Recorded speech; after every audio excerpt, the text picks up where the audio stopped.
saya akan mewawancarai Bapak Hoirul Anam selaku anggota DPRD Komisi B Kabupaten Bojonegoro. Betul. Halo Bapak. Oke, selamat malam. Assalamualaikum warahmatullahi wabarakatuh. Langsung saja ke pertanyaan pertama.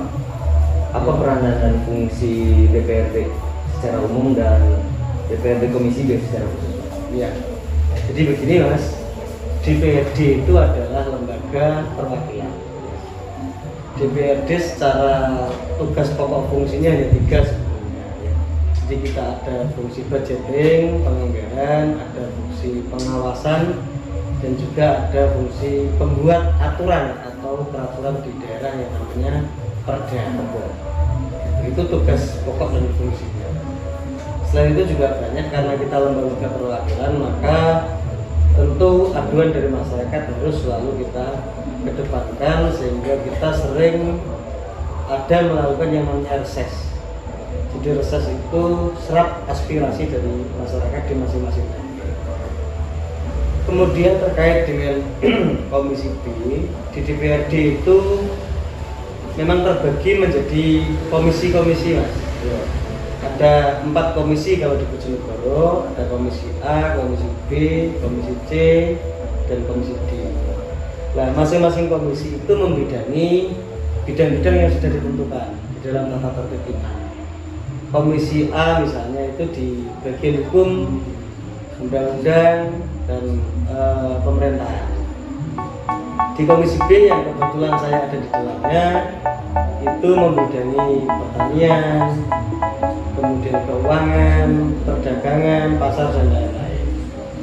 Komisi C cenderung fokus ke bidang pendidikan, kesehatan, kesejahteraan rakyat.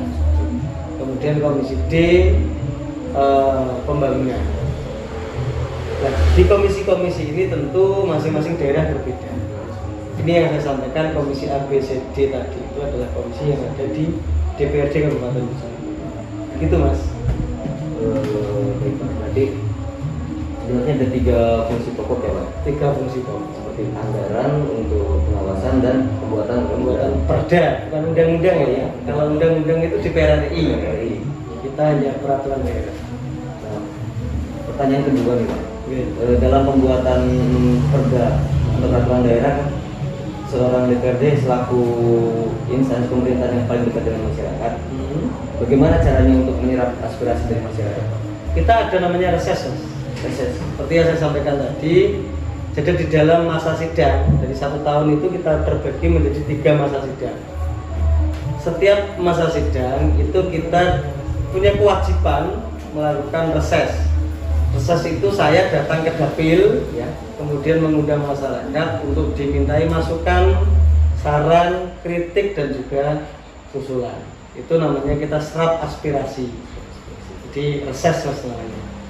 Terus kemudian terkait dengan pembuatan peraturan daerah, tadi saya sampaikan di DPRD itu kan ada komisi-komisi Mas ya. Itu namanya ya Allah,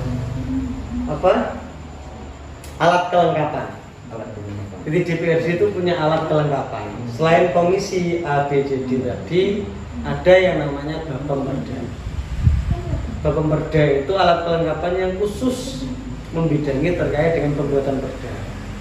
Badan pembuat peraturan daerah, namanya Bapemperda. Kemudian terkait dengan anggaran, kita juga ada alat kelengkapan namanya Banggar, Badan Anggaran. Terus kemudian untuk menjadwal seluruh kegiatan kita ada namanya BANUS, Badan Musyawarah. Begitu. Kalau pertanyaan ketiga, apakah ada peraturan daerah yang sedang direncanakan untuk? Banyak. Setiap 1 tahun pasti kita mengesahkan perda pasti. Nah, terkait jumlahnya berapa tentu saya tidak hafal ya. Dan untuk kendala-kendalanya Pak, dalam pembuatan peraturan daerah? Selama ini hampir tidak ada kendala. Tidak ada kendala Pak? Iya, selancar-lancar saja lah. Kebetulan saya juga bagian dari anggota Bapemperda.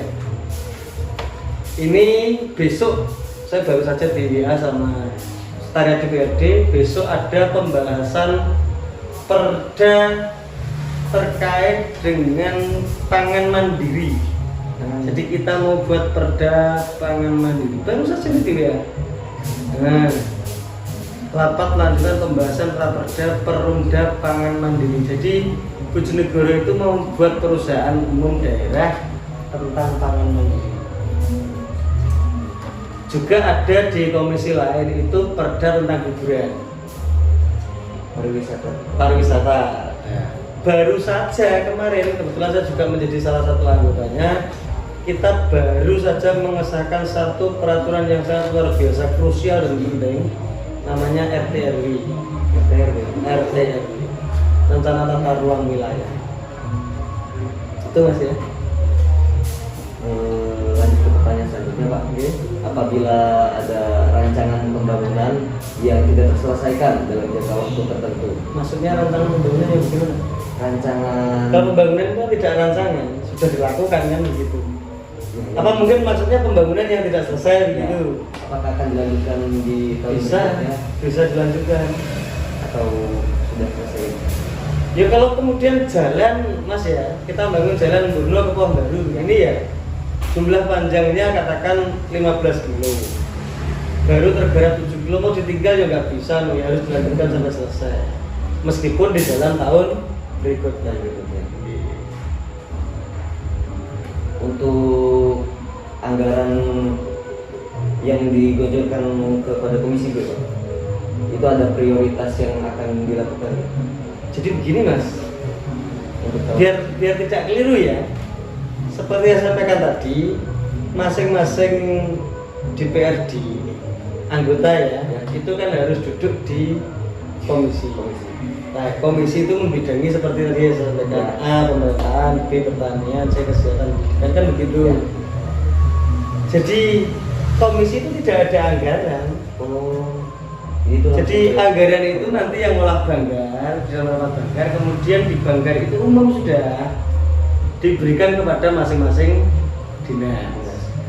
Dinas pendidikan tahun ini kita alokasikan sekian miliar, dinas pertanian sekian miliar, ya. Dinas apa itu begitu. Jadi tidak masing-masing komisi memberikan anggaran ke mitranya, tidak gitu. Selama Bapak menjabat sebagai DPRD Kabupaten Bojonegoro, apakah ada tuntutan dari masyarakat atau pastilah kalau tuntutan pasti, demo juga sering. Ya biasa lah, namanya juga wakil. Wakil diparani karo bosnya kan ya biasa. Bos saya kan rakyat ya. Saya ini kan mewakili saja. Jadi ya wajar, sering-sering sekali. Kalau menurut Bapak, apakah kinerja DPRD Kota Kabupaten Bojonegoro ini sudah sesuai? Yusaman salah tanya ke saya. Saya ini kan anggota, menilai itu kan orang luar. Yang menilai kan orang luar. Berapa bagus DPRD bekerja itu kan orang luar yang lihat.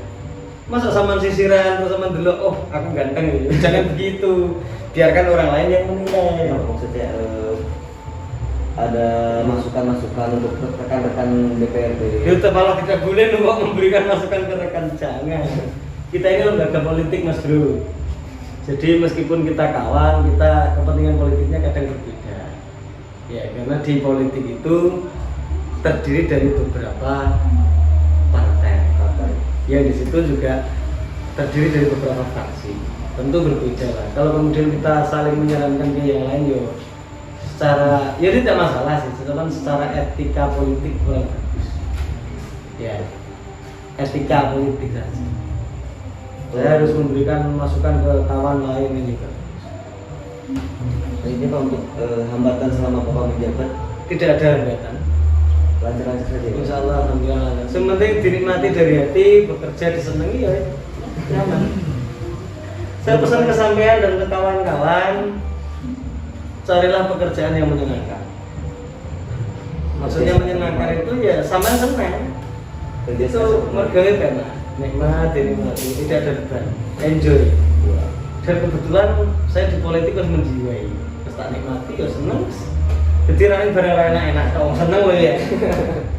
Seneng itu kayak enak kau. Jadi makanan sehari-hari ya? Hah? Terus makanan sehari-hari. Diparani wong, dikritik ya wajar lah. Ya, Kalau untuk yang topik yang sedang hangat dibicarakan Pak, apa itu? yang peraturan untuk mengubah mengamandemen konstitusi Pak. Itu urusan DPR Peranan sebagai DPRD kok. Ya itu kewenangannya DPR. Tentu beda kewenangan ya. Kalau kita memberi masukan mungkin lewat jalur partai politik. Tetapi kalau di DPRD kabupaten tentu tidak kewenangan itu.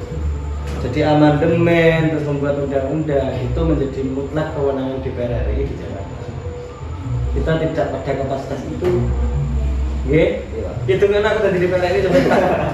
Ya, Amin Pak, amin Pak. Mungkin itu saja Pak. Oke, cukup. Clear, oke.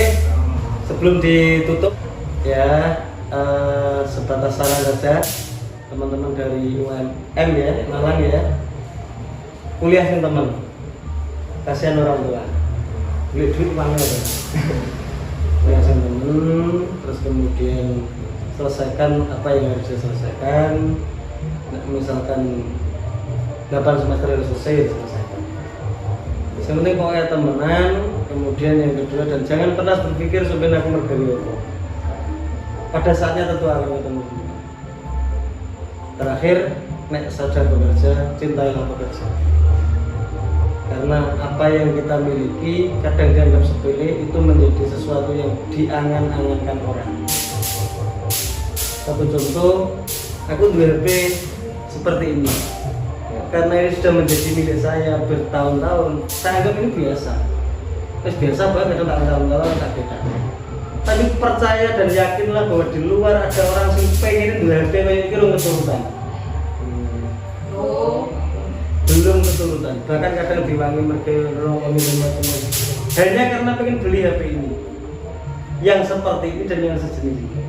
Karena ini sudah menjadi milik saya, kadang tak beda-beda, harus dapat itu. Jangan seperti itu. Ini terjadi untuk segala lini kehidupan. Oh, contoh seperti dengan mahasiswa. Ya. Kadang jadi mahasiswa biasa lah ya. Tapi yakin dan percayalah, nak jubuknya nak bocah yang pengen jadi mahasiswa ada keturutan. Gini betul. Iya. Di kuncinya syukuri, nikmati. Oke? Terima kasih kawan-kawan. Sukses, semangat selalu. Semangat.